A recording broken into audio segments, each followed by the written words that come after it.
What's up, guys? I was getting into that song there. I don't know. I know, right? I was feeling it, man. I was feeling it. What is up? How's everybody doing today? I'm sorry if I'm dressed a little up today.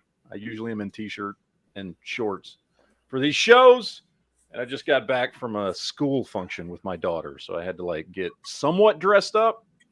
Like some people were there like in full suits, and I was like, nah, there's no way I'm doing that Nope. shit. Sorry. That's a little So- excessive for. Yeah, was she it's a little eighth grade? much. I've like got, instead of blue jeans, I've got black jeans on, and then instead of tennis shoes, I got my fucking boots on, and I was like, that's dressed up enough for me. Oh, and I put a watch on today, Oh shit! and I was like, I'm Highfalutin. like, I'm good. That's it. You know what I mean? Like I can. That's all you're getting. That's as much as you're getting. Like Mhm. I took the cargo shorts off, swapped out the t-shirt for a nice just top. I don't the button up thing, man. I mean, I don't want to mess with all that shit. So anyway, Too I much haven't effort. gotten undressed yet. I haven't changed my clothes yet because I got back not too long ago. But anyway, we're here. We're here.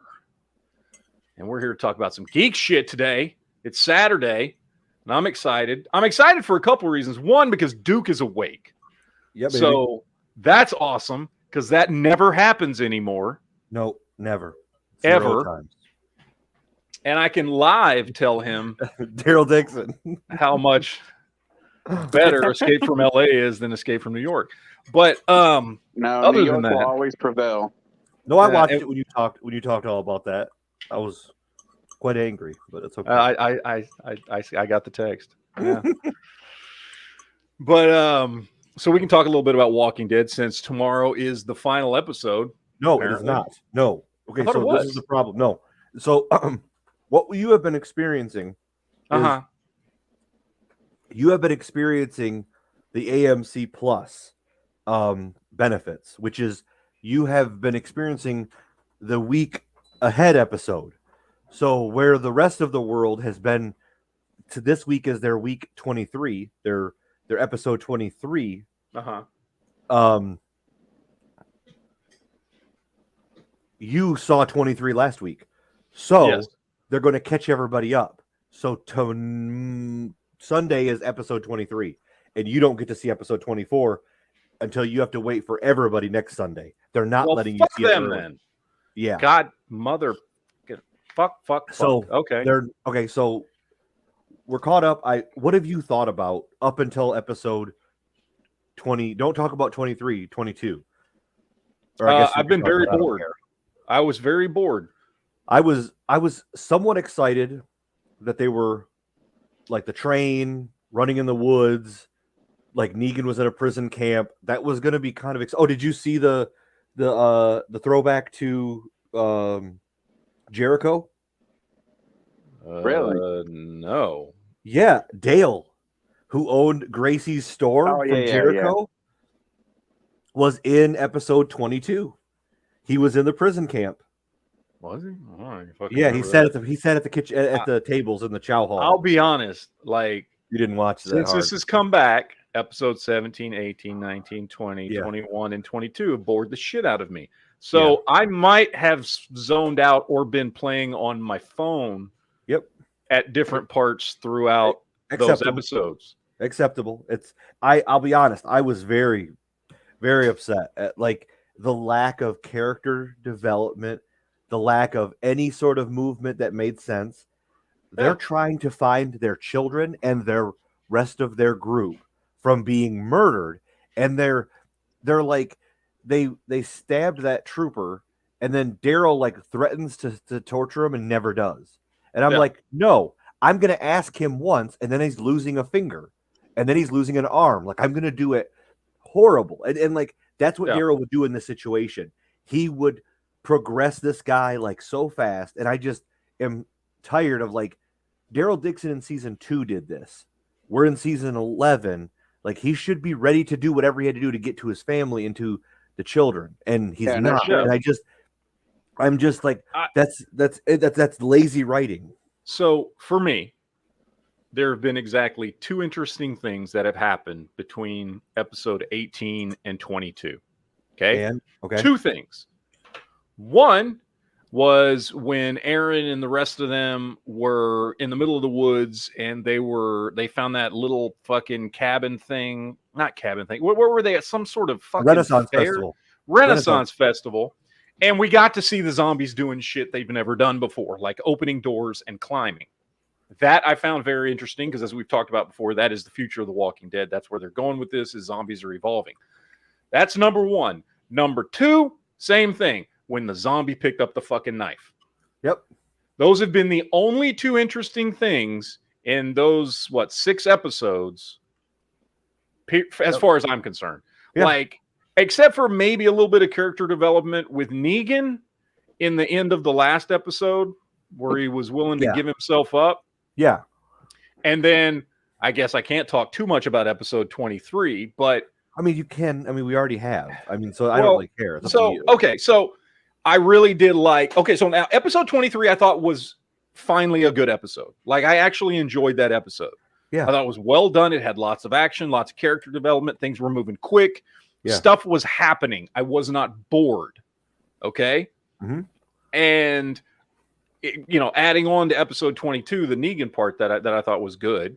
I liked his explanation to Gabriel, or not Gabriel, Ezekiel. Like, I liked that conversation that they had where he was explaining and just being very honest why he did it. Mm-hmm. Where he was like, you think I don't know you're better than me. I know that. He's like, why do you think I did what I did? I wanted to do something and die for a reason, so people would remember me for that instead of all the other things that I had done, so that my kid would remember me for that instead of everything else I had done. You know what I mean? Like, it was good. It was good. That was actually legitimately good. Yeah. So episode 23 was actually good. I enjoyed it. You did ruin it for me a little bit. My hopes were a little too high for that episode. I thought Rick was going to show up. I would have gone DEFCON had that happen. Okay. I was just trying to warn you so you didn't get it spoiled because... Well, you never text me about The Walking Dead. We always talk about it on the shows. So the fact you text me early Sunday morning telling me to watch out for spoilers, I'm like, shit, it's going down. So that's true. I will admit I should have been a little more clear. But I will tell you that unless you and I are prepared to delete or jump off of Facebook and everything this week, I am expecting it to be spoiled.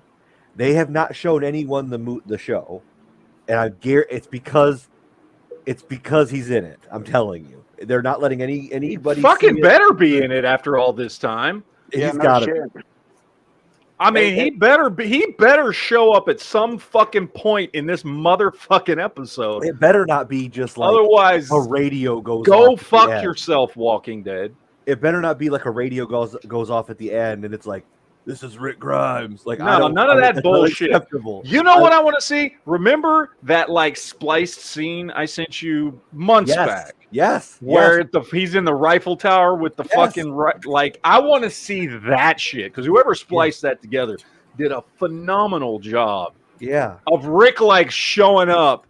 You don't see him. All of a sudden, somebody just gets shot as they're about to kill one of our heroes, and he picks up the radio. Who the hell's this?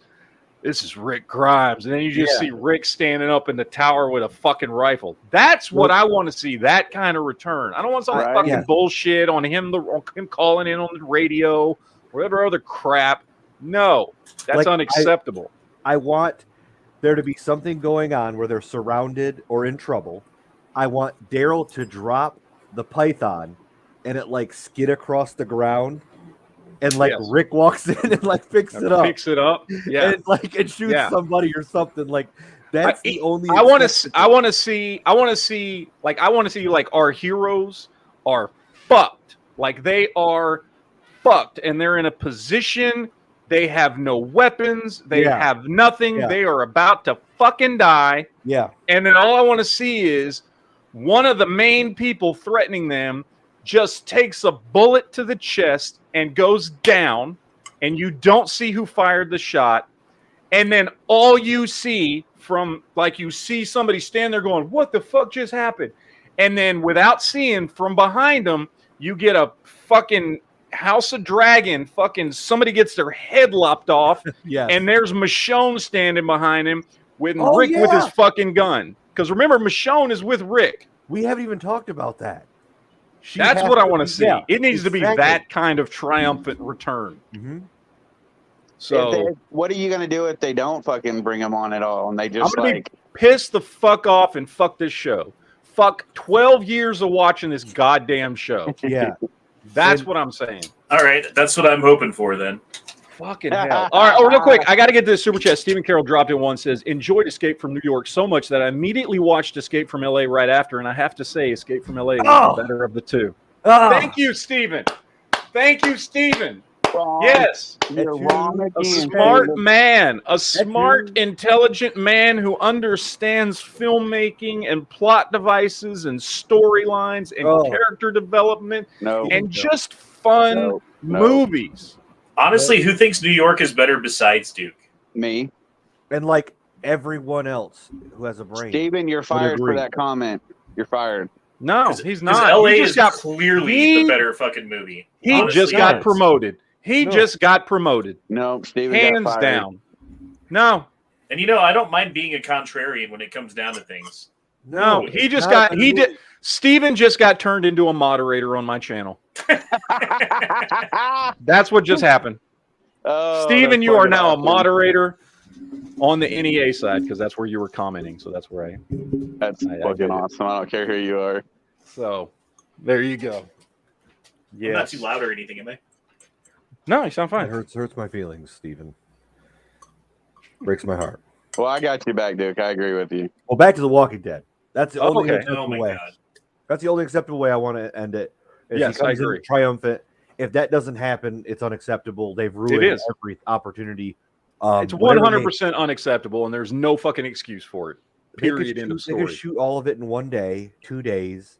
They could have got him. So if that, there's no excuse that they could not have brought him back for the end, and that's what we need. He's I want- already there filming the other fucking show. I'm talking Luke Skywalker status. I want this to be as good, if not better, on that level. Yes. of, oh my Yes. gosh, he Yes. returned and saved them. Yes. What if he Nah. comes in and gets like blasted like right away? No, Nah, it's that's not gonna happen. happen. No, I But don't that, think he's but gonna that's like come the, back. the culmination of the other thing that he's in.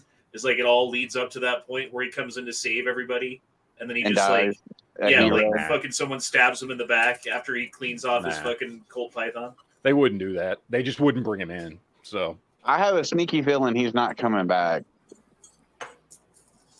oh, Steven's got another super chat that I want to point out here. He says, the stakes were higher and made more sense, and it has Bruce Campbell in it, so therefore it is better. Yes, I agree. 100%. No. So No. thank you, Steven. Thank you, sir. I think All Steven's right. just ass kissing at this So point. we apparently have another. I thought I was going to get to watch the season finale tomorrow or the series finale tomorrow, and now I just No. feel fucked over. got robbed. So, but oh, Steven also dropped another one. Says, I'm not on the panel. You can't fire me. Don't worry, you didn't get fired. You got promoted. Oh, shit. So apparently, I guess we'll be talking about this. Well, fuck, not even next week because next Saturday the show won't be out yet. We got to wait till the Saturday after that before we can even talk about this. But I don't know. I guess we'll see. We'll see. We'll see. Oh, Steven also dropped in another super chat. He's just Damn, super chat crazy today. He dropped in another one here. Says, I will immediately abuse this power. Thank you. You're welcome. You're welcome. Anyway, all right. Big story today. Big story. Big geek thing today. I watched Wakanda Forever today. All right, so I went to the movies to see it. General thoughts on the movie. Way better than the first one. Really? And I've heard all the complaints, and I completely understand them. The complaints have been, this is too slow. There's not enough superhero action in it. And I understand those complaints. I disagree. This is not a traditional superhero movie in the sense that it is not just action through and through. It is not. It is 100% a character-driven movie, and watching characters that we've already met from the first movie or from the Avengers movie or wherever deal with him dying, deal with this other great threat, and then we see their character development. That's kind of a generalization of what happens in this movie. This movie did not end with some big overblown CGI fucking fight like the first Black Panther did. Okay, where you got two Black Panthers fighting with each other underground in a giant mountain and fucking trains going by and all this shit. Were there waterfalls? Which was the worst part of that movie. The ending of Black Panther was really the only part I did not really care about. The rest of the movie I thought was good. It was a fun movie.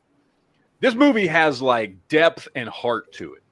And it is not a traditional superhero movie. But at the same time, this movie also lays the groundwork for a whole lot of other shit going on in Marvel. And if you're a comic fan, you're going to pick up on all the little things in this. Obviously, the biggest one is Namor being in it. He's the very first Marvel superhero ever created in the comic books. He's a big fucking deal. And I will say, as much as, and I still feel this way, as much as I have talked about how I do not agree with the route they took in the history of Namor's people, and it being now some Aztec tribe that migrated into the ocean and they have history in South America, as opposed to more traditional Atlantis with possibly, Asian heritage. I still disagree. I would have rather it been kept like the comics as far as the history. I can say the dude who played Namor was fucking great. And he played Namor exactly the way I remember him from the comics. Namor is not a good guy. Namor is not a bad guy, but he can be both depending on what the situation calls for. And ultimately, he cares about his people, what's best for them, and also what's best for himself. He's a little bit of a selfish prick in some ways. And he's also very smart, very cunning. And if you were on the wrong side of him, you're probably going to be fucked. And I will say that between the writing and the dude who played him, they did a fantastic job with Namor. And I didn't think I was going to like him. Somebody I've never even heard of. He's some like, huh? I couldn't tell if you were talking about Namor or Uganda. Yeah, exactly. Ooh. But he did a fantastic job with the character as far as evoking the character aspects of Namor from the comics. That was way better than I thought it was going to be. Like I was not expecting for him to like fucking nail Namor as a character.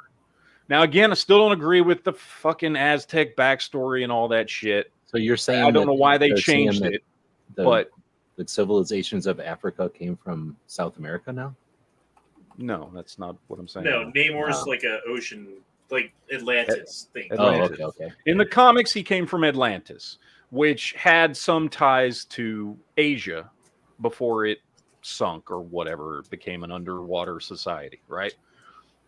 They changed that from Atlantis having links to Asia to they don't even call it Atlantis, and that I think they did because Aquaman already came out, and I think DC beat him to the punch with the Aquaman thing, and because Aquaman was a very, very successful movie, they changed the name of it so it's not called Atlantis, and then instead of tying it to more Asian heritage, they tied it to South American heritage. I think they should have fucking stuck with Atlantis. Look, Namor came out a couple decades before Aquaman did in the comics. Like, he's the original. Aquaman's the fucking ripoff. I think they should have kept it Atlantis, but whatever. They changed it, and they managed to do a really good job, even though I disagree with them changing the heritage of this society. So I got a question.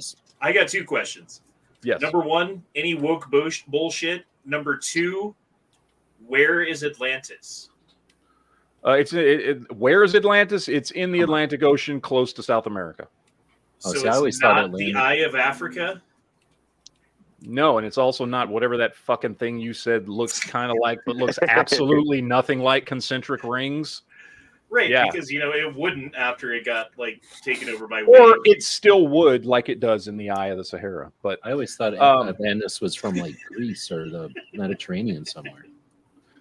No, now in the comics, from what I remember, Atlantis is never given a specific location. It's just Atlantis, right? Mm-hmm. Like they never like fucking draw a map in the comic books and say this is where Atlantis is. So it's a little vague as far as where Atlantis is. It's basically just like, you know what, Atlantis controls the ocean, and they have a city somewhere, and their Atlantis is also, you know, at best loosely fucking tied to Greek mythology. Like it's one of those things where the way it's described is Greek mythology kind of fucking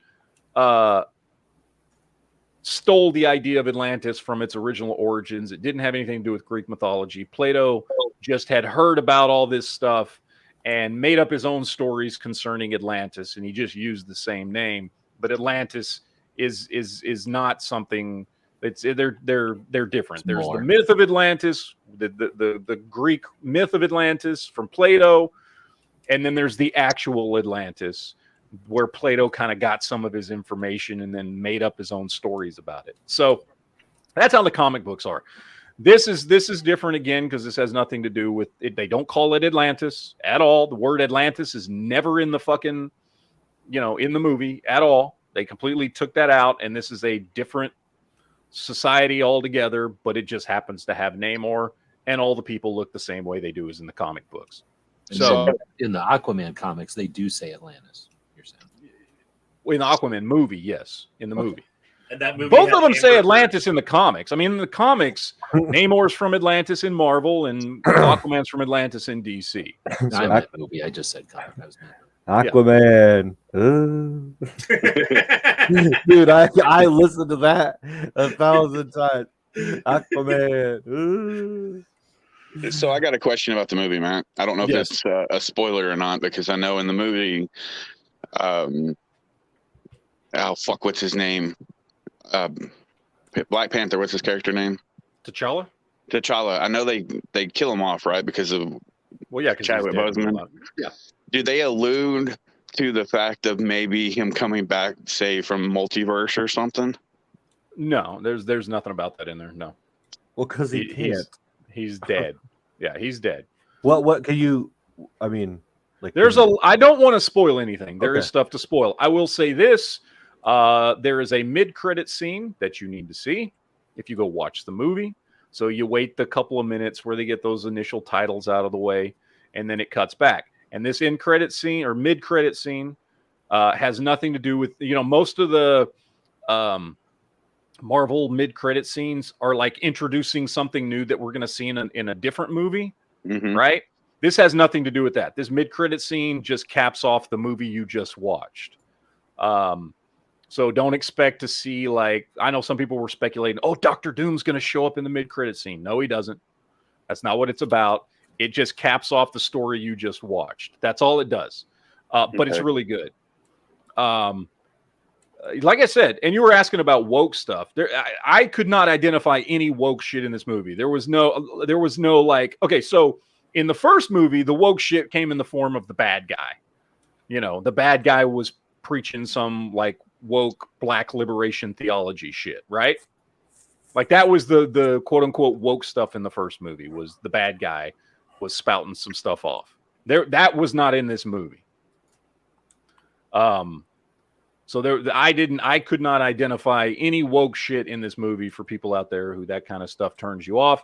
I didn't see any of it. There was a couple of lines about people from Wakanda and people from I forget what now, because it's not called Atlantis, and I forget the name of the place, but we'll call it Atlantis for the sake of having a conversation. Where Namor is trying to convince Wakanda to help them, like, you know, take on the surface world. And he's like, you know, aren't you tired? Because the stories, and this happens in the comics too, like everybody's trying to get a hold of vibranium. All these governments all over the world are trying to get a hold of vibranium, and Wakanda's like, we're not giving you any. We're not going to give you this shit because we don't know what you'll do with it. And there's one line where Namor's like, aren't you tired of everybody trying to take your resources? Like, let's just kill them.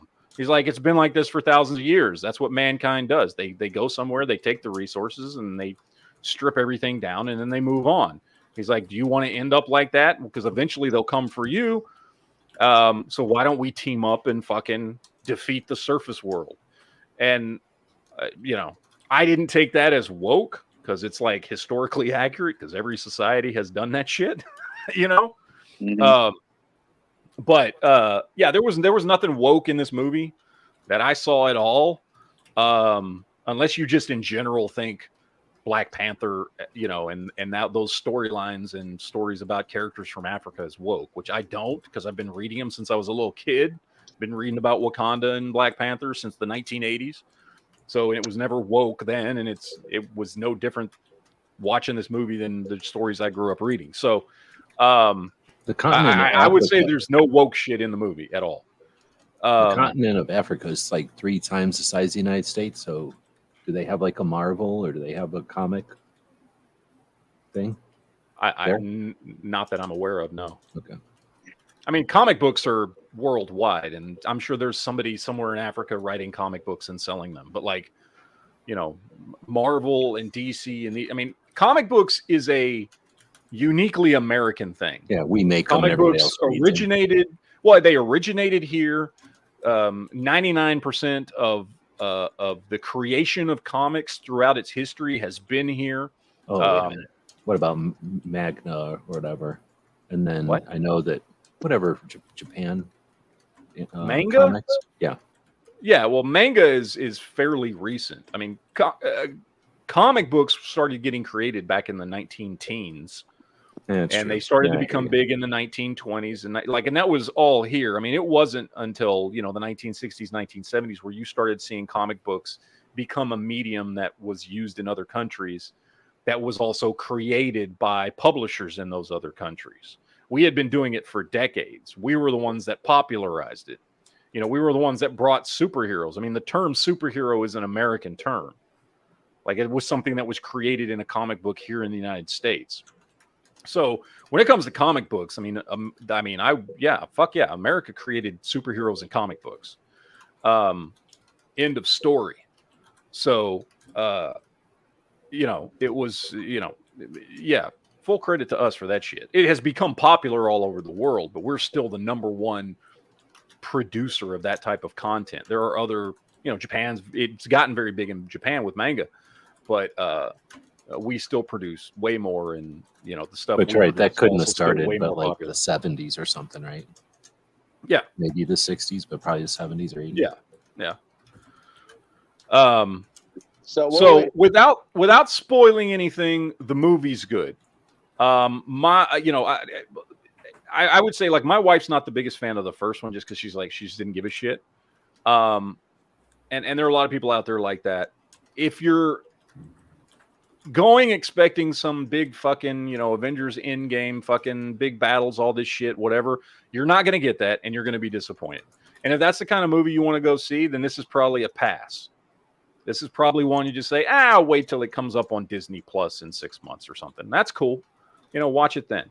And it's because they intentionally wanted it this way. It's not like they didn't have a budget or some other reason. This movie is, from the character's point of view, dealing with T'Challa dying. And this movie was written to deal with Chadwick Boseman dying. And this movie's also a hell of a lot longer than the first one. The first movie was just a hair under 2 hours, I think. This movie did the guy die in real life? He died in real life, yeah. Oh, okay. And this movie's like 2 hours and 40 minutes long. And I will say that was one thing that I think maybe people didn't understand, is that, like, this probably, if I'm being honest, probably has as much action in it as the first movie did, but it's spread out over almost an hour longer time frame. So it feels like it's not as much action, but there are plenty of action sequences in the movie. Is it filmed somewhere, or is it like a green screen type of thing? There was a lot of stuff. I mean, all of Wakanda, I'm sure, is filmed, with some level of green screen and CGI and digital effects and stuff like that. And then obviously everything in Atlantis is filmed that way too. But there's a lot, big chunks of the movie take place in, like, Haiti and just random places in Africa. Regular places. Yeah, and just regular places. I thought it was filmed in Wakanda and in Atlantis. That's weird. Yeah, it was. So I got a nerd question about the vibranium.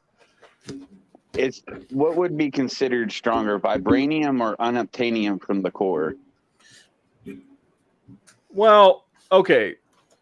If for that, I would default to vibranium only because there is way more reference material in decades worth of comic books describing what vibranium exactly is and what it can and can't do.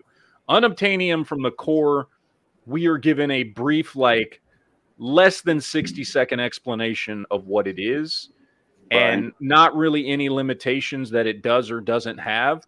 And so, yeah, I'm going to default to the thing that we've got way more information on.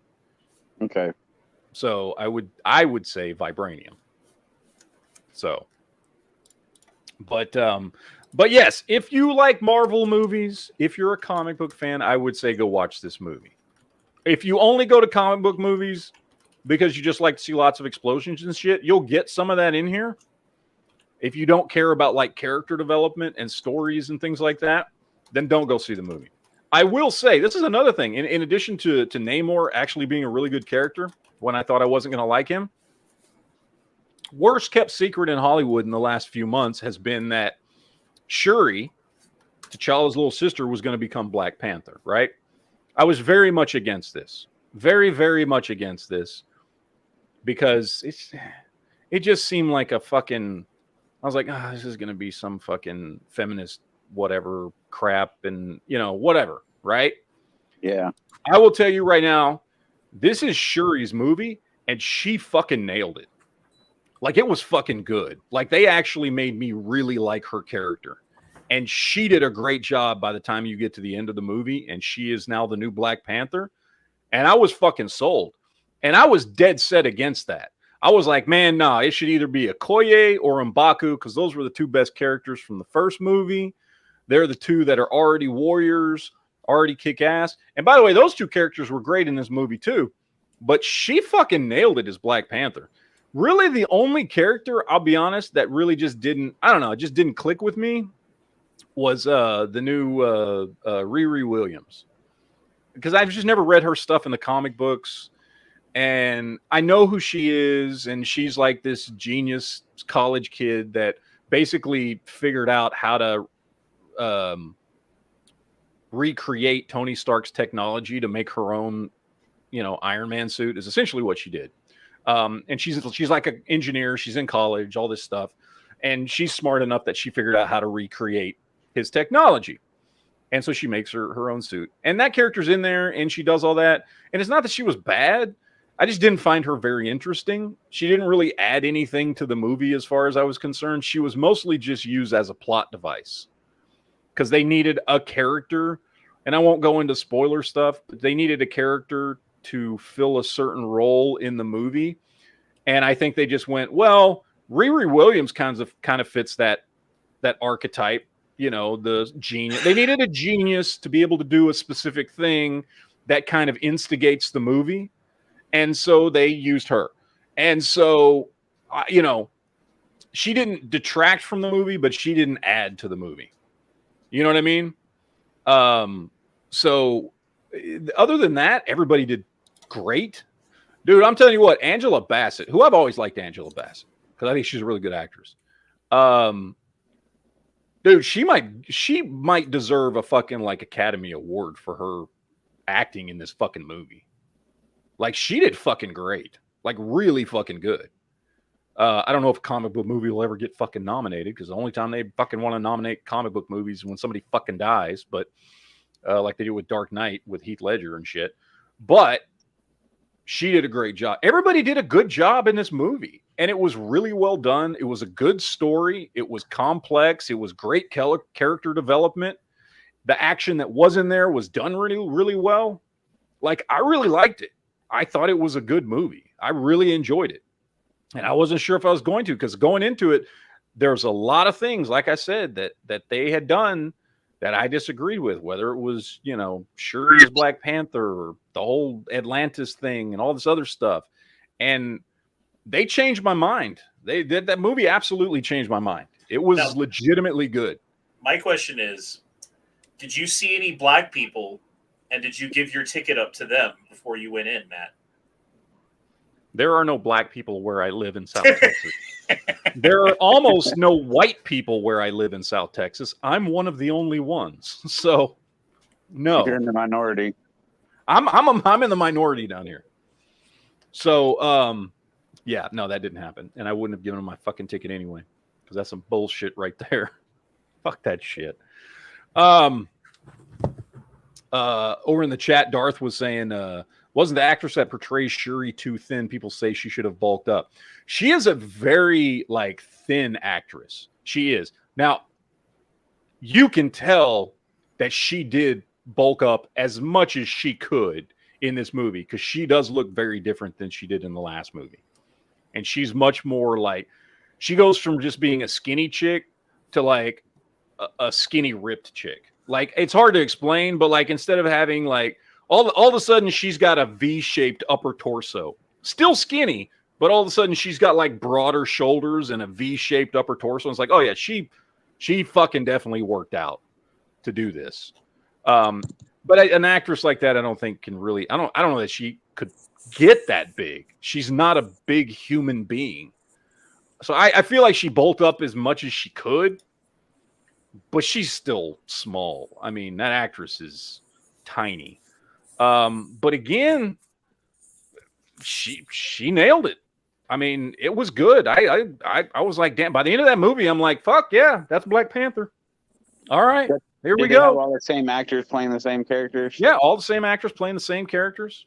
It was great, and they even had a little nod. I won't go too much into it. I don't want to spoil anything, but a character we've seen before that is due to become a bigger character. If you watched Falcon and Winter Soldier, I won't say who, shows up in this movie to kind of clue in that this character's, continuing to be a bigger and bigger deal in the Marvel universe. Like I said, there was a lot of stuff in here that lays the groundwork for a lot of shit that if you're a comic book nerd like me and read all this stuff growing up, you're going to get it. You're going to enjoy that aspect of it. You're going to enjoy the character development and the acting and what they do with these characters. Like, I got nothing bad to say about it. I like it better than the first one, and I liked the first one. Like I said, my biggest issue with the first one was the end CGI bullshit fight was just ridiculous and stupid. It looked bad, and it just didn't seem to fit in with the rest of the movie. This was good through and through. I enjoyed the whole thing. I'm looking forward to going and seeing it again. I'm going to see it at least twice at the movies. So, I give it 2 thumbs up, but I get that some people don't have the same taste as I do, or just want to go see a comic book movie because it's got all the explosions and shit in it, or just don't have any connection to the characters because they just didn't read the comics, or maybe they did read comics, just not those, or they only care about DC and not Marvel, or whatever it is. There are going to be some people who don't like this. Cool.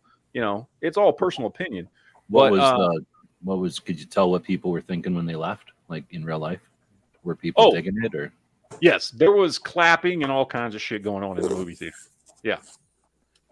So everybody in the theater I was with definitely enjoyed the movie. So, but I got nothing but good things to say about the movie. I know it's not going to be everybody's cup of tea, cool, but it's definitely worth watching. That's for sure. It's a hell of a lot better than the last fucking superhero movie I just watched a few weeks ago, Black Adam. And I liked that movie. It was fun, but it was just barely good enough that I would call it an enjoyable movie, right? Like it had just hit the mark to where I'm like, okay, I don't regret seeing this, right? This was like legitimately good, and I'm excited to go see it again. So I like Black Adam. So is that a hero comic, or did they just make that up so they could? No, Black Adam's a real character from DC Comics. Yeah. Okay. So, yeah, but I enjoyed it thoroughly. I'll probably post a video up. I'll do a separate video on Geek Fusion about it, just because not everybody watches these. But I liked it. I would recommend people go watch it.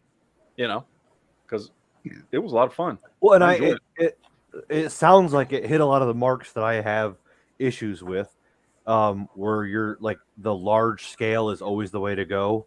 I kind of want to set some things back a little bit, and make large scale mean more when it only happens so often, not every single movie. So yeah, and I mean, there's sounds, some large scale aspects in it as far as like, they've just discovered this new civilization that's pretty fucking powerful, but it's not some world ending fucking threat or some alien threat or any of this shit, right? That's what I mean. And ultimately, when you look at the motivations of the quote unquote bad guys, right? Atlantis or whatever, like the motivations are pretty simple. We want to be left the fuck alone. And now people are starting to discover us. And their motivations with Wakanda are, look, help us or we'll fuck you over. Because we think between us and you, we can take on the surface world. Because we've been left alone for a really long time and nobody knew we were here. And now they're starting to figure out we're here. And we don't want to deal with them. So if there's going to be a fight, we're going to take it to them first. Wait, are you talking about Atlantis? Are you talking about Atlantis or Wakanda? Atlantis. And that's the motivation behind the quote unquote bad guys, because they're not really bad guys. You know what I mean? Do they look like humans or they look like something else, like fish or something? They're blue, but they look like people. They look like Avatar they're people with blue skin. Yes. Okay. Well, now I'm a little more excited to watch it. I wasn't too sure about it, just from the previously seen coming out. Like I said, I had a lot of hesitations with this movie because while the trailers look great and I like Black Panther and I like Marvel Comics and all this stuff, there was stuff in the movie that I was just like, I don't agree with this. I'm not gonna like it. And they changed my mind. Like they made it work. They made the characters work. They made the story changes work. And I got no complaints walking out of it. So, like I said, most important thing, stay for the mid-credit scene because it caps off the movie. Like that's the actual ending to the movie. And there is no after-credit scene, so don't even bother waiting around all the way to the end of the credits. Just wait for that first little mid-credit scene, and then that's it. And then you can leave. Can we talk about a different topic, or is this over yet? Do it to it. What's up? So I was watching a thing. And I think it was on the private movie theater. And then I watched something that it was referred to on regular YouTube, I think it was. And it was a thing about how the VFX people, the people that do all the virtual effects, are getting screwed all the time. And it's super difficult to be in that industry. Yep. And it was the Life of Pi, I guess, that won a bunch of awards as they were like going bankrupt and falling apart. And it's, you know about all that? So is that one of the reasons, I was going to say, if you know about all that, is that one of the reasons why you think they're putting less fancy effects in because they want to give that? Well, what do you call it? That industry time to either rebuild or figure out what their problem is? There might be some of that behind it. I mean, when it comes to, like a company like Disney, I mean, they're not skimping on effects. You know what I mean? Well, yeah. First of all, there were plenty of effects in this movie just because there wasn't huge. Well, there's always effects in movies. Basically, the concept is that they'll say, we're making a movie and we're going to need effects. We're going to pay you $10 million for the effects. Okay? Yeah. Okay. And then the people go, okay, let's do it. And then they make the movie and they're like, you know what? We're going to make the movie on an island now. And then they got to go, well, hold on. And then at the last minute, they might go, oh, wait, we have to recast somebody. So we just need to do all this over again. And they're like, well, we've used our budget already. And they're like, well, we've already paid you, so do what we want anyway. And that's where the industry, I guess, is. And that's an industry issue specifically where, like, and this is something they're trying to figure out now because things change so much and because CGI has become such a big part of storytelling now, that when you make changes to a movie, it does affect the special effects industry a lot more than it used to.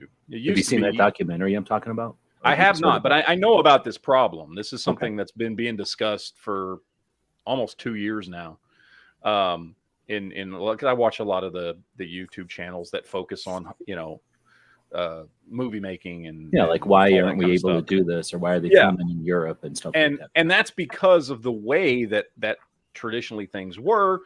You come in, you sign a contract, or a movie company comes to you and says, we want to contract you to do this movie. We're going to pay you X amount of money. This is the general idea of what we're going to be doing. This is generally how many scenes we're going to be needing your services for. And you sign the contract that you're going to help us complete this movie. And they do. And then the things that have always happened in movies, which is exactly all the stuff you said. We decided to change this location or change this actor or do this or do that. Now has much bigger effects on the special effects industry because so much stuff is done by the special effects.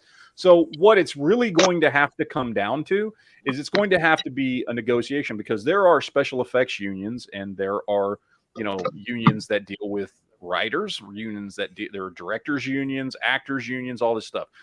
Those unions are at some point going to get together, and I know they're working on this right now to try and go, okay, look, there are going to be tiers. And you can hire a special effects company for a certain tier of service. And if you decide to exceed that tier, that bumps you into a new contract for more money. And because the industry hasn't, and been it's not run like that way quality, yet. it's probably like this many revisions or like this much time on the exactly clock or something. Like once And you hit this barrier, you're paying again. Yeah. And so that's a whole financial side that they're going to have to figure out, because it is happening, and they are working special effects companies like into the ground trying to get product out of them. And in a way it's unfair, the amount of work they're asking them to do for what they're getting paid. But at the same time, you're talking about special effects companies that voluntarily entered into these contracts. Well, yeah, they did. And then you get like their main gripe on that documentary was that like, Tom Cruise or somebody will get a chunk of the movie. I forget what they call it, like above the line or something. So they'll get a chunk of the movie. And if it makes a ton of money, awesome. They get a ton of money. But those other people, they just get the $10 million. So if the movie makes $1 billion, they'll get the same money as if it made. Anyway. And that's going to be all part of contracting in the future in Hollywood. You would think so, because it's CGI is what makes the movie. Whatever the face is, that's getting to be less and less of a thing, I think. Yeah.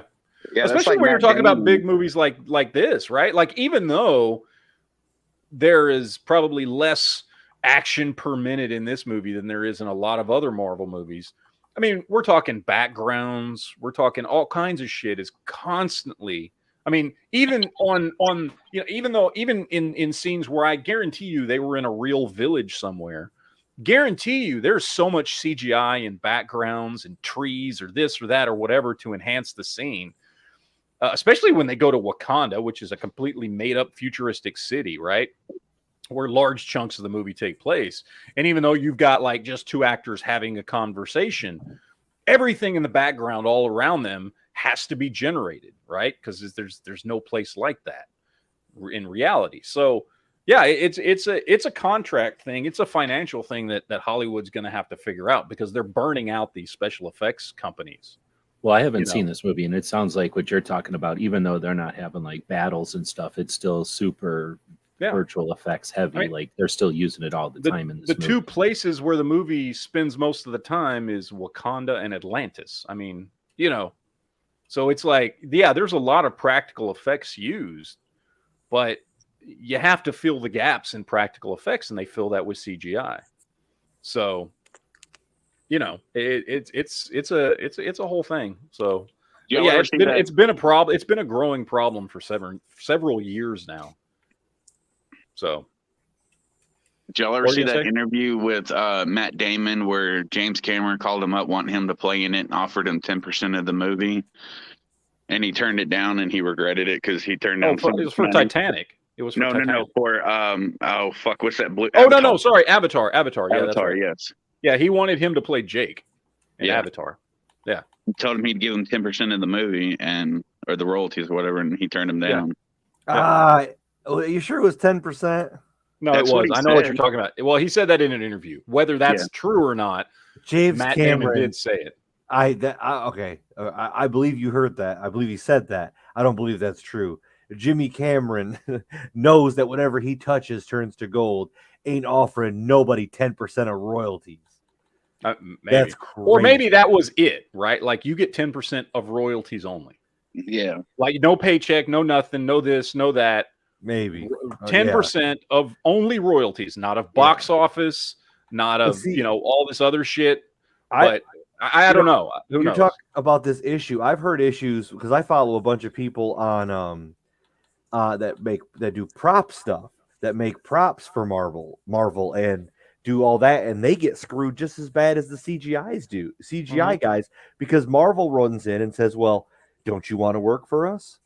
Like we'll pay you pennies on the dollar because you're working for Marvel. Don't you want to be the guy who?"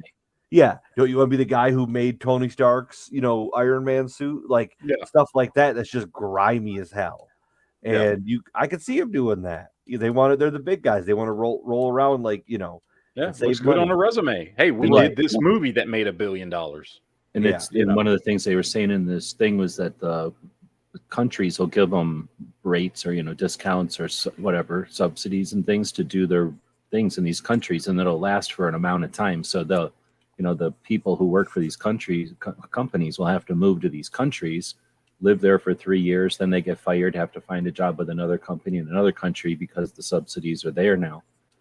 And you don't even think about it, but you said the one guy was saying, like, I just live out of a hotel for like the last 7 years because it's easier than trying to have a house and go back to it and put the house up while I'm living out of the country and stuff. And I guess for him it worked, but if you had a family, that wouldn't be able to work. Oh yeah, that would suck. I mean, a lot of them do have families and do that kind of stuff.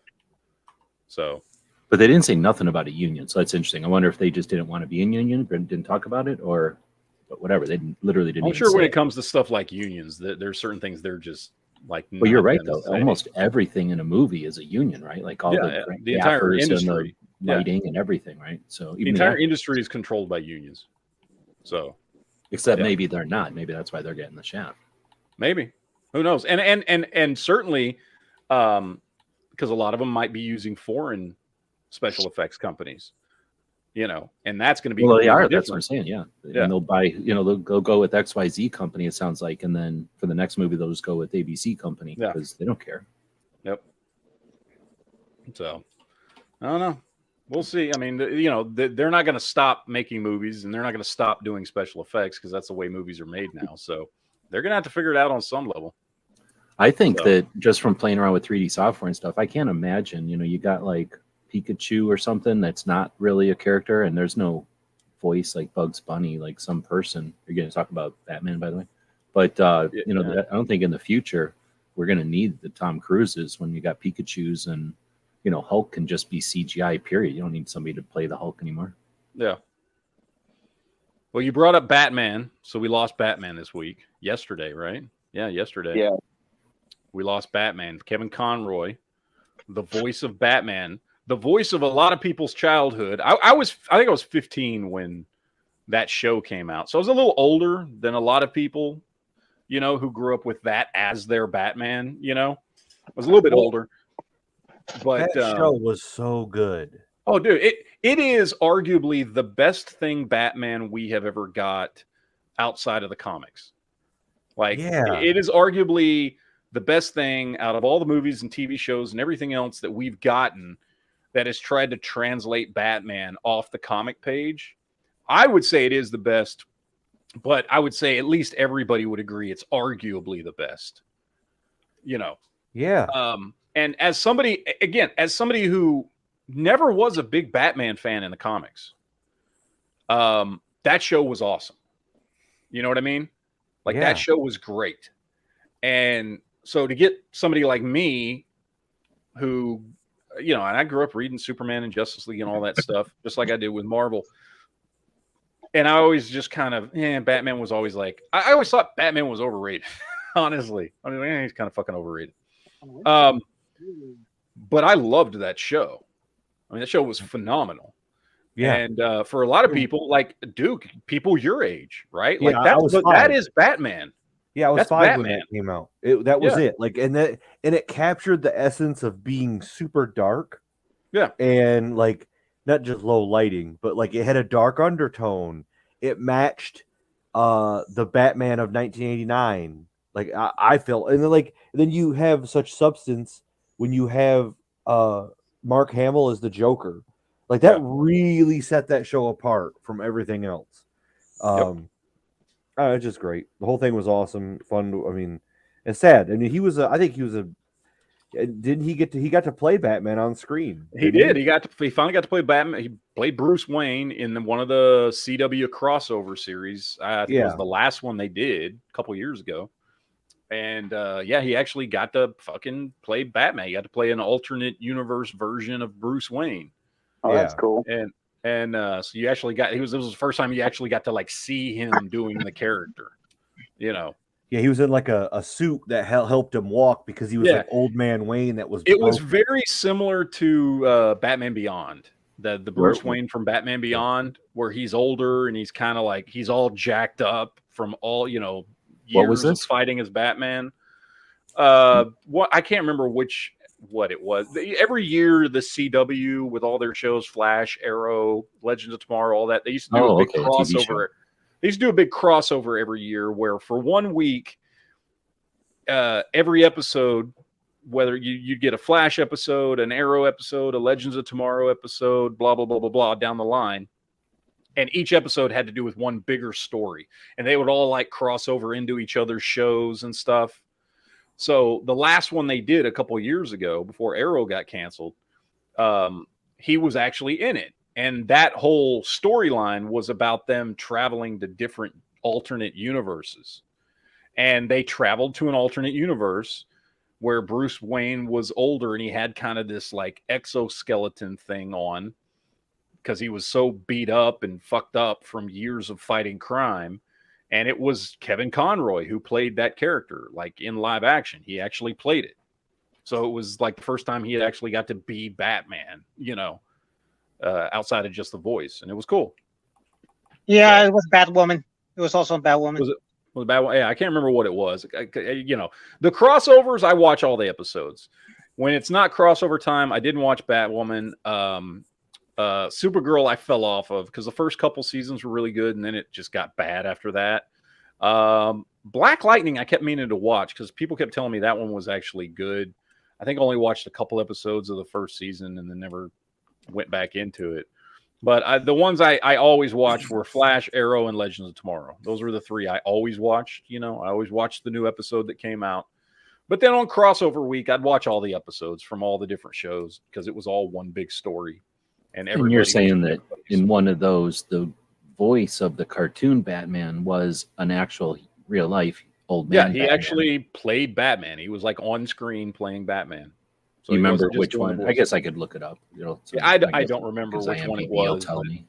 Yeah, I don't remember which one it was, but it was just like one episode in a bigger. Was story. it like a Stan Lee thing where everybody walks by and he goes?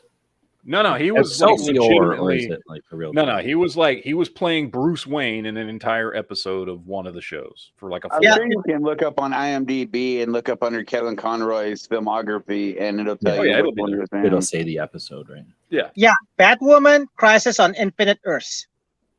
There you go. He was in the Batwoman episode, which I didn't watch that show. I watched that episode, but I didn't watch that show. You don't watch any of the. No, because it was horrible. I watched the first couple episodes in the first season when it first came out, and the first two episodes absolutely fucking sucked. They were bad, like horrible. Like it was just poorly written. The dialogue was horrible. The people who were in the show were either not good actors, or there was some actually good actors in the show that I know from other things that were just horribly miscast playing the characters they were playing. I got through 2 episodes and I was like, well, this show sucks. And I stopped watching it. And the only one I watched after that was that crossover episode. So, yeah. But yeah, Kevin Conroy died. Sucks.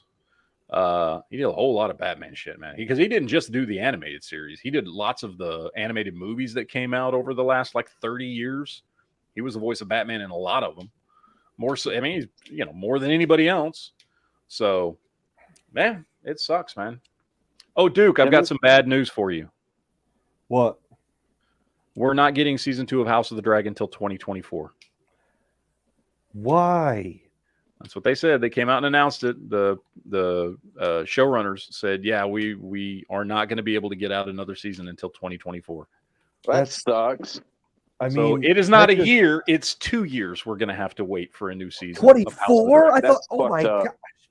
2 fucking years between seasons. Gosh, dude, that's gonna. We're gonna forget about the fucking season 1 and have to rewatch the whole shit. What? That's unacceptable. I don't know why. I don't know. It is. It's unacceptable, dude. You just made the #1 show on television kick ass for an entire season. And now we're going to go away for a couple years before you get to see it again. What? Yeah, that's I bullshit. just don't understand. Warner Brothers right now should be going, okay, guys, how much fucking money do you need to have the next episode out in less than 12 months? Because we'll give it to you right fucking now. Because this waiting 2 years bullshit can't happen. You are the #1 show in the world right now. What do we got to do to make this shit happen? Yeah, that doesn't even make sense. Like that you would just like, no, we're good. The only thing I can think of, and why this was not something that was taken care of before they even started the first season, the only thing I think of is if the showrunners have previous contractual obligations. You know what I mean? Like they've got other stuff they're contracted to work on first. But like, why wouldn't you as a studio go, okay, we want you to do this first season. We know you got these other contracts. So let's figure out what we can do, who we got to fucking pay to make this fucking work. That's the only thing I can think of. Because like, like you said, you're sitting on the biggest show right now. And you're going to tell me that instead of, I mean, I get not starting tomorrow. You want to let it simmer. You want to let anticipation build up. But there is a time of like too much time in between where it loses its momentum. Exactly. And like that has happened with shows where they have just failed to connect the two and then everything suffers for it. Man, I don't know. I mean, I agree. Whatever the amount of money is, figure it out and get it done. Do you think they could use this opportunity to bring out something other Game of Thrones related? There is Snow's coming out. I don't know when. It's in development right now. We're getting a series about Jon Snow north of the Wall, a continuation of his story. So that's coming. When that's coming, I don't know. Maybe that's the thing. Maybe they're going to drop that one next year. And maybe we'll just get something Game of Thrones related every year. And if that's the case, I'm not happy about it, but that does ease the pain a little bit. You know what I mean? Yeah. But I don't know. I don't know when that show's coming. I don't know what the details are in that. I know it's in development. I don't know if it started filming yet. I don't know much about that. I just know they've announced it, which I think is going to be cool. I want to see the further adventures of Jon Snow beyond the Wall. You know, the White Walkers didn't have to be the only thing that could be a threat or an adventure up there. Yeah. We know practically nothing about life beyond the Wall. Even the wildlings, relatively speaking, lived fairly close to the Wall. All their settlements were fairly close to the Wall, right? And there's a whole vast north as big as all of Westeros beyond the Wall. So there's lots of fucking stories to tell about that part of the world with Jon Snow. He needs to find his own dragon. He needs to find his own dragon. Yeah, and who knows what's going on up there north of the Wall. So I'm really looking forward to that. I just have no idea when it's coming. You know, I don't know what stage of development it's in or anything. So that would be really cool. But who knows when we're getting that? If it is like a year after year thing where we're going to get something Game of Thrones every year, again, it'd be great if we got more than that, but I'll be okay with that. You know what I mean? I'll be like, all right, fine, whatever. Okay. Yeah. I mean, you know, I'll manage with that. So, but who knows? So all I know is at this point, we're not getting Game of Thrones until 2024, unless fucking what I think should happen, which is WB gets up off their ass and figures out how much money it's going to take to make it fucking happen. So, because that's what should fucking happen right about now. I still say Arya Stark's own show would be fucking awesome, so we can see what else is out there west of Westeros. Yep, I think so too. Let's talk Andor real quick. So as you guys know, I say this every fucking week. First 6 episodes rather bored me. Then I went through a 3-episode story arc that I told you guys was really good, and we'll see if it stays good. So out of 12 episodes, we've now had 9. There's only we've now had 10. There's only 2 episodes left. 11 and 12. And I can say this last episode, which is kind of the start of this new, 3-episode story arc, was also really good. In fact, I would say it's the best episode yet.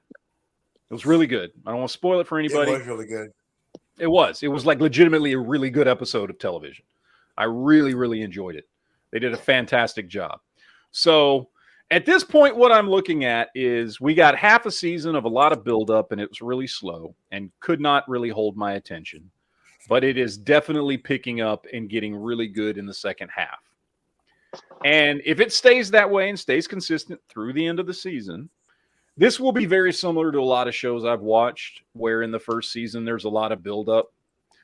Same thing with on Netflix, the first season of the Robinsons, Lost in Space. First half of the first season of Lost in Space bored the shit out of me. But I stuck with it and finished the whole season. Now, it was easier with that show because it's Netflix. So they dropped all 10 episodes at once. So I wasn't having to wait week after week after week. I just binge watched the whole thing in a weekend. But that show was the same way. The first 5 episodes of the first season were slow as fuck. Didn't they only make 3 seasons of that show? They made 3 seasons, yeah. They made 3 seasons. That show got really good. I really liked that show. Was that their plan, or did it just not pick up traction and they canceled it? They finished the story out, yeah. Okay. They got a full story. So they did kind of leave it open at the end. They left it open, but they had finished all the main story plots and all the main stuff that was going on. So, but again, and there's several shows that I can point to that are like that, where the first season takes a few episodes to build up and get good. And it's looking like that's what Andor is going to be. So what I would recommend to most people is wait till the week the final episode's going to premiere and then start binge watching it. Because I'm sure you'll get way more enjoyment out of the first 6 episodes if you binge watch it. And then so far, 4 of the last 6, I haven't seen the last 2 yet, have been great. I've really enjoyed them. So it may just be one of those shows that the first season just takes a little while to pick up, because they've already said it's been renewed for season 2. So this isn't just a one and done show. It's not just a one season and done. This show is going to continue. Okay. So I'm giving it a little more credit than I did at first, because I do have to admit that I've seen other shows like this that take a bit to warm up. So I'm coming off being quite so harsh on it, because it has picked up. It's gotten good. I've really enjoyed these last 4 episodes, and it's going in a good direction that I'm actually now excited about seeing the next episode. So I'll leave it at that. They got 2 more episodes to finish. We'll see how the season finishes out, and if it stays good consistently through the end. If it does, I will then have become a fan. Because those first few episodes, I was like, what the fuck? It was very slow and building and all this stuff. And it didn't have enough like fucking Star Wars adventure in those first few episodes. You know what I mean? And now it does. I mean, these last 4 have felt like fucking Star Wars and given me some adventure and some action and some good stories and kept me really entertained. So I'm not giving it 2 thumbs up as a season yet. I'm going to wait till it's over, but it's now something I would say if you like Star Wars, you should watch it. I was not saying that at first. But if you like Star Wars, Duke, I'm talking to you. I know. If you like Star Wars, you should watch it. Like I said, though, I think binge watching it's probably going to be better for most people. Although now you're going to binge watch all through the stuff that's slow and building anyway, because it's already out. But it's definitely a good time to start watching the shows. Only 2 episodes left, so you'll want to catch up. And I would say, yeah, it's a show worth watching now at this point. So, well, good. I might check it out at the end. So. Yeah. And I'm still salty about it not being about Andorians, so there you go. So that's Star Trek, not Star Wars, but okay. I know. Also, another show that came back that I thought was gone, but they just started dropping. The first 3 episodes are already out for the new season. Titans, and this is a show I really liked. DC Comics, Titans.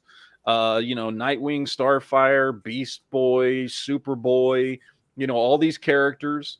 I watched the first 3 seasons. It's been off the air for I think almost 2 years.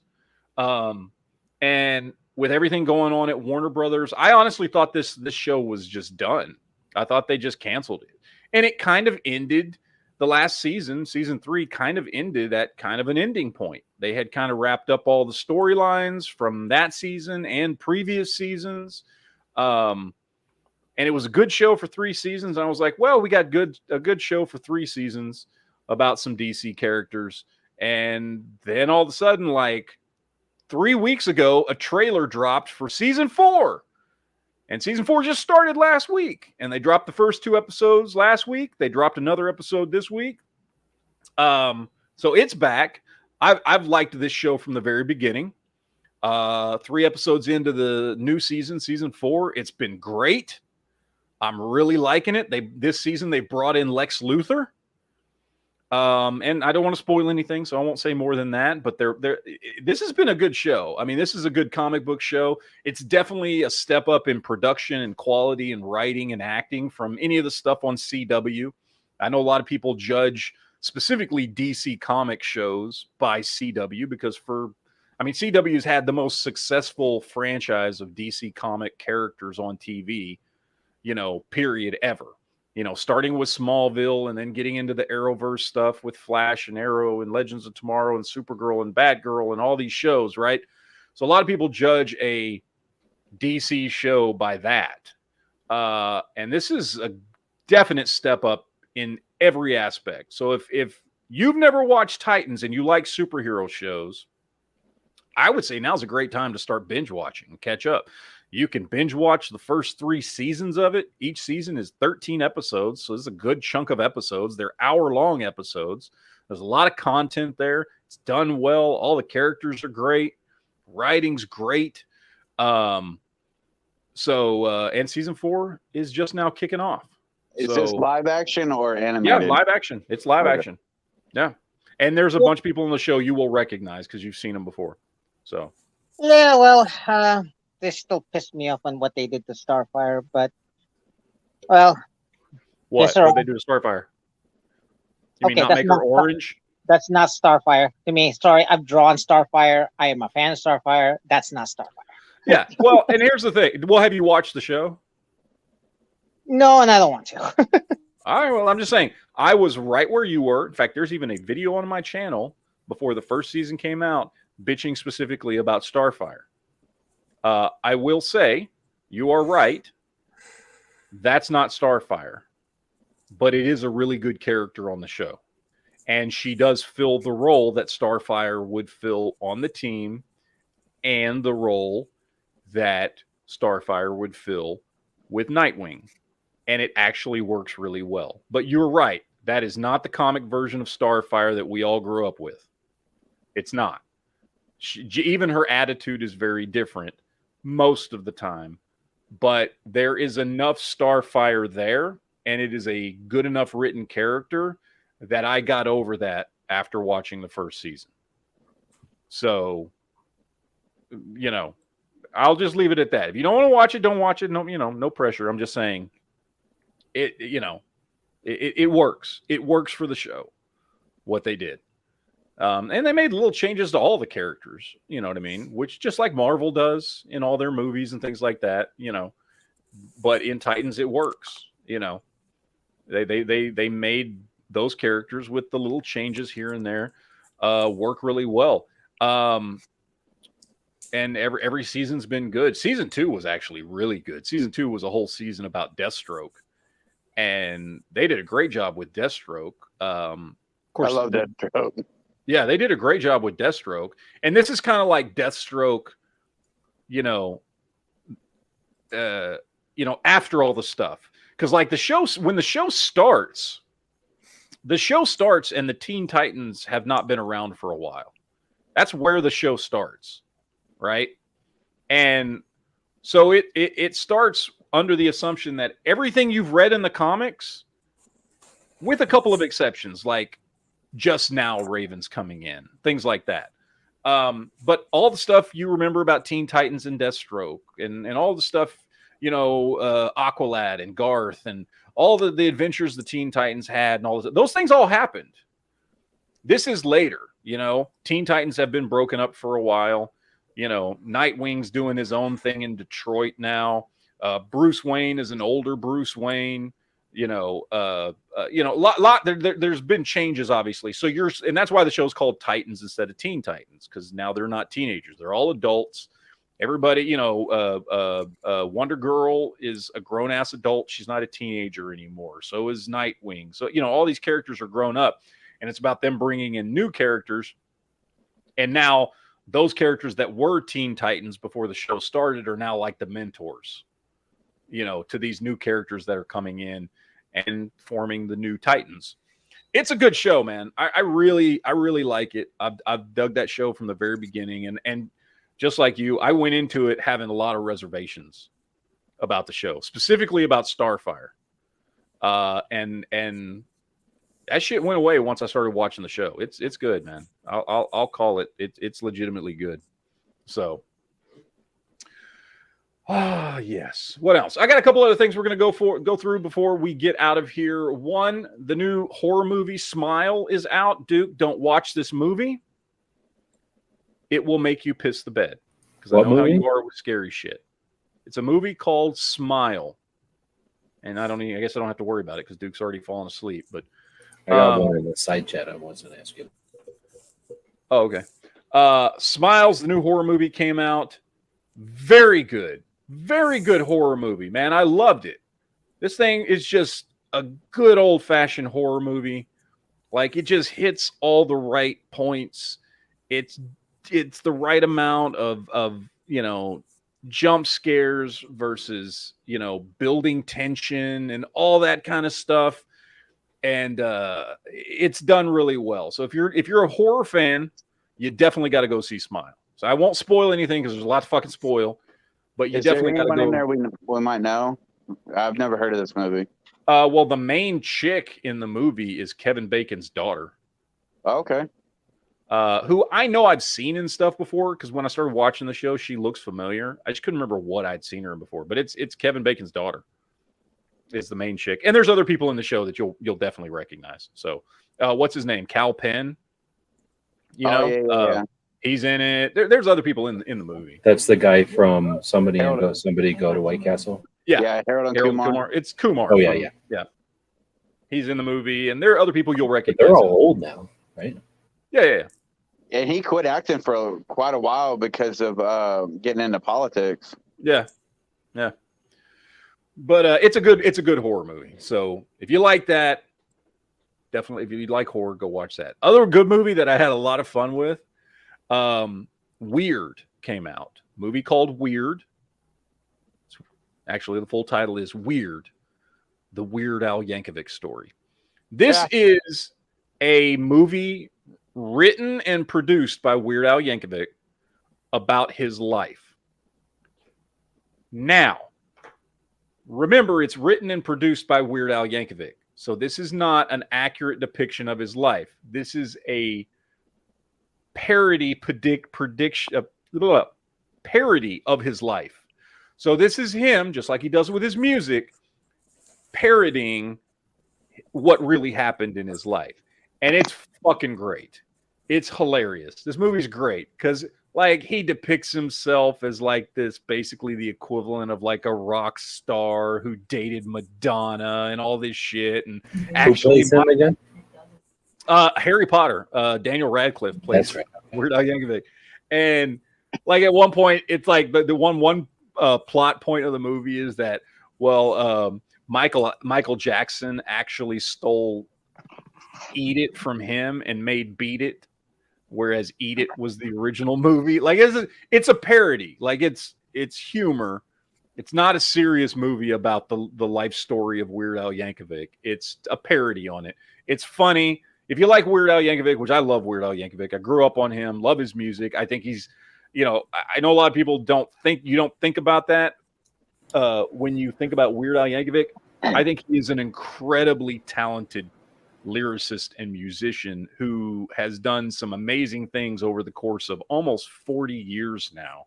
Yo, what's your favorite Weird Al Yankovic song? Oh man, I love Amish Paradise. That thing, like like I know a lot of people think of Weird Al Yankovic's like best songs being from the 80s, and most of them are, but Amish Paradise is fucking phenomenal. So that's a big one. Oreo. Oreo. I love Yoda. If you've never heard Yoda, that's a great one. Hardware Store and Horoscope. Yeah. And I mean, obviously, you know, fucking Eat It and a lot of the big ones he did, like A Surgeon, some of those are all great. Some of the ones that made it big. But a lot of times it's the ones that are on those albums that didn't get played on the radio that are the best ones. So there's a lot of good ones. In the middle, the white stuff. Yes. This original songs are good too. So yeah.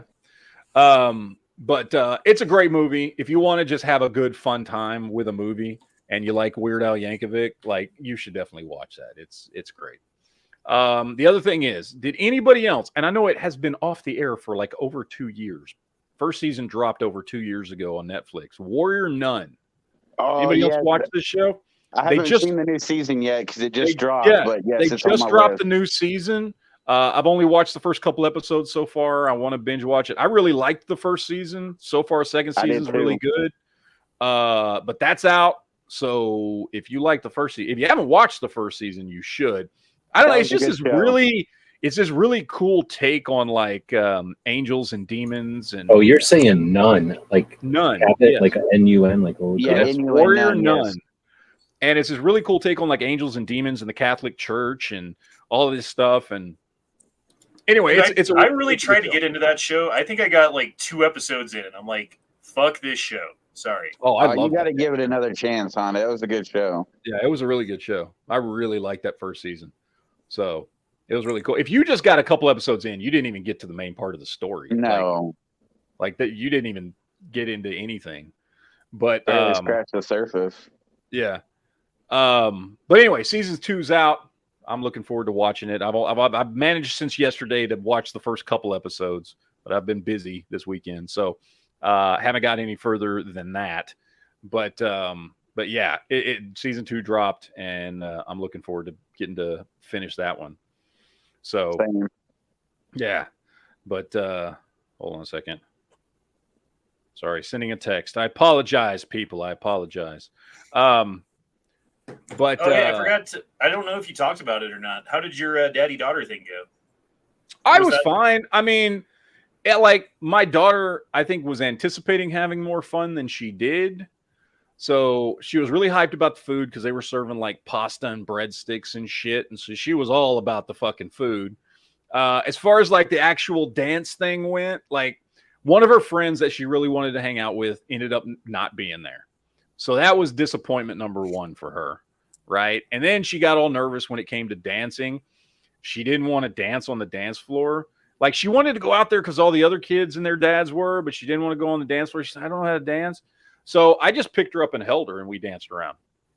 So we did that for a few songs and then she was ready to leave. So and then we came home and she fucking ate some ice cream and is watching TV. So she had fun, but she was a little disappointed her friend wasn't there. So, but it was fun. I mean, it was what it was, you know what I mean? But yeah, she had fun. She was glad she went. She got to say she went, and daddy got to take her to the dance and all that kind of stuff. So, and that's kind of what she wanted. Plus she wanted it was actually pretty good. It was chicken pasta with salad and breadsticks and stuff. It was actually pretty good for school food.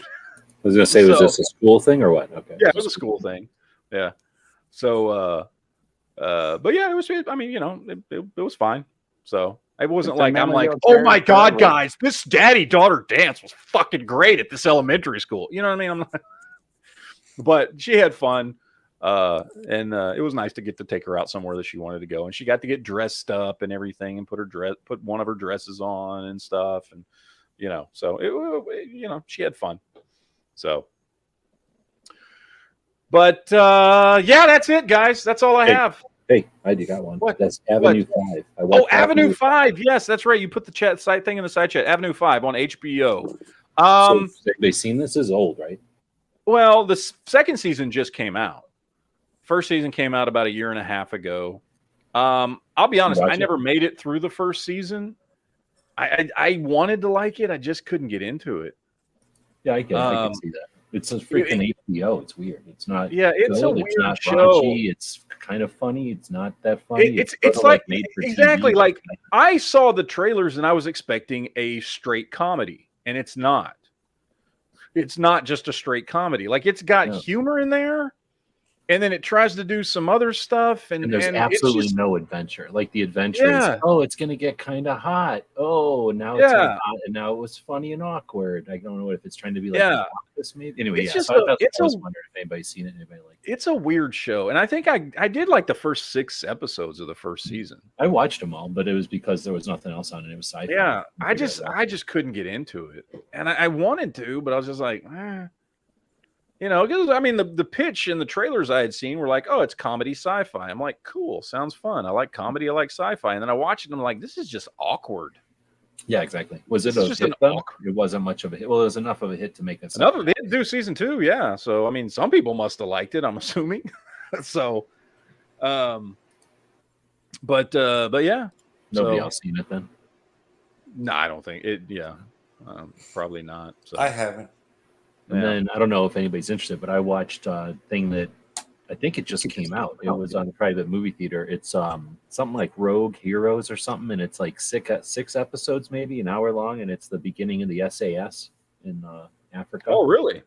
Do you remember that one dude who would always be in the chats, and he had that icon that looked like we always said it looked like Jar Jar Binks, but it was really a black and white photo of these guys from the SAS.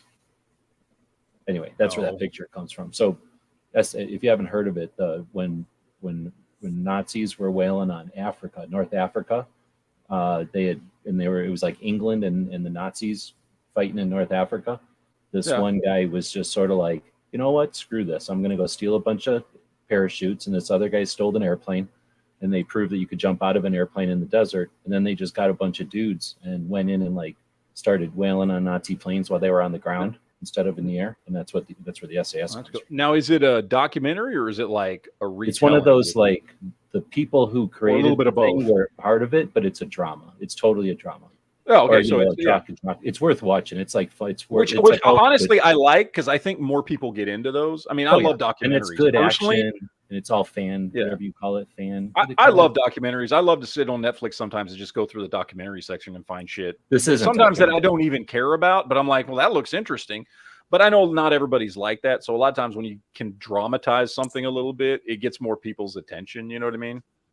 So it was definitely worth watching. Like I say, I don't think people could give a shit about the SAS. They're probably still going to like it just because it's like this cool action. My wife actually is a huge fangirl of the SAS. Oh, you're going to love this show. She has read so much like historical information about the SAS. Like she knows way more about the SAS than I do. I mean, I never really paid attention. I know where they fit in the bigger picture of everything, but watching this, I got way more respect. Plus, they just were like, fuck it, let's just steal a bunch of parachutes from each other. Like they just stole parachutes from like the Americans or something, and they stole the plane from the British, and they just went and killed Nazis. And then after a while, they're like, okay, you can just keep doing this. We're just going to make you official. My wife has multiple editions with multiple variations and versions of the SAS Survival Handbook, which she's read all of them. The reason why, when I bought her a gun, this was, 11 years ago, 12 years ago, the gun she still owns today, that is her go-to gun, is because it is the gun of the British SAS for the last 30 years, the SIG P228. Cool.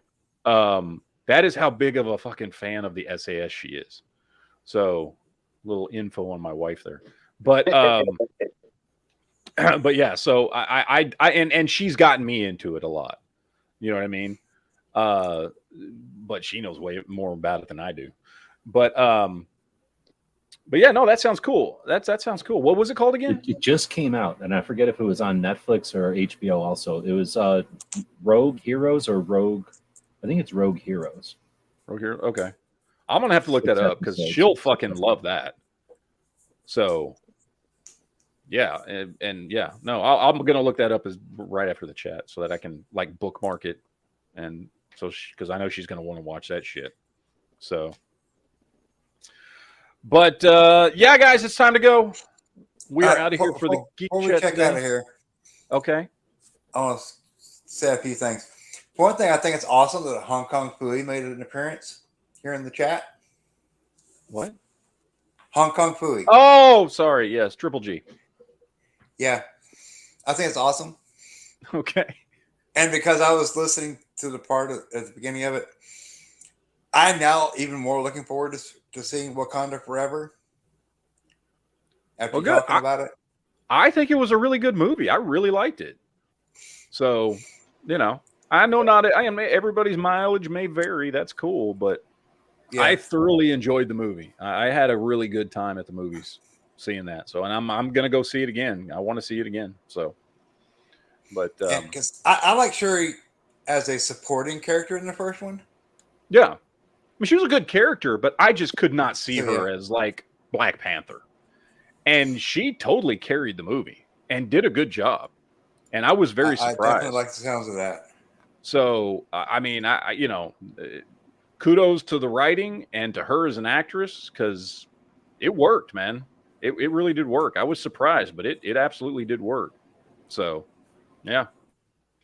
I probably wouldn't have watched it, but you're chatting it up so much, I'll watch it now. Yeah, I really liked it, man. It was just a good movie. You know, just as a movie. Much less as a comic book movie. You know what I mean? Like it was one of those, and it doesn't happen often. So, you know, like I look at Captain America Winter Soldier, right? Which was kind of like a 70s spy thriller. And it was just a good movie.